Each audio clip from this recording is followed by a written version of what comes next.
When I was a kid, everybody used to call me Tommy. Now they just call me Tom. Thomas is actually my middle name. People in my family tend to go by their middle name. Well, there's a reason they called me Tommy, though, instead of Thomas or instead of James or some other thing. And that is that my Granddaddy Crowley, who lived in Daviston, he had three kids. He had Tomerra, that was his firstborn, and then he had my dad, his secondborn, then he had Francis, his thirdborn. Well, Tomerra grew to be about 15 years old, and when she was 15, she came down with acute appendicitis. And it was really bad. She kept getting worse and worse, and so they called the doctor. And the doctor came, and the doctor says, you know, she is so bad off, I think her appendix is ruptured.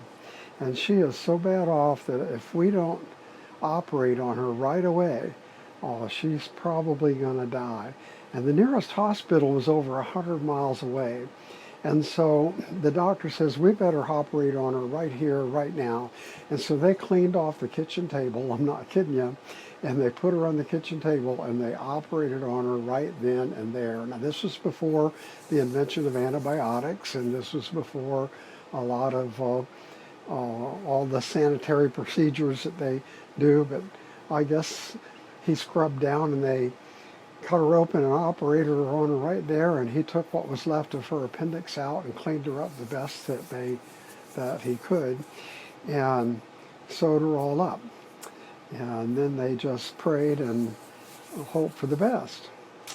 Well, as things have it, she did not survive. She died a few days later out of a serious infection, and her name was Tomerra.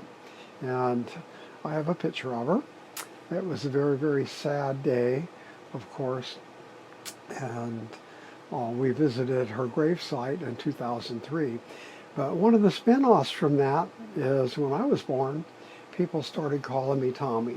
And I think that I was called Tommy because of my aunt, Tomerra, who died when she was 15. And of course, I never got to meet her. She died way before I was ever born. But it's one of the family stories. And when you go there, you can go to the gravesite and you can see Grandma and Grandpa there, and you can see some other members of the family scattered about. And then here's a tomb of Tomerra. And obviously she was deeply missed by her folks.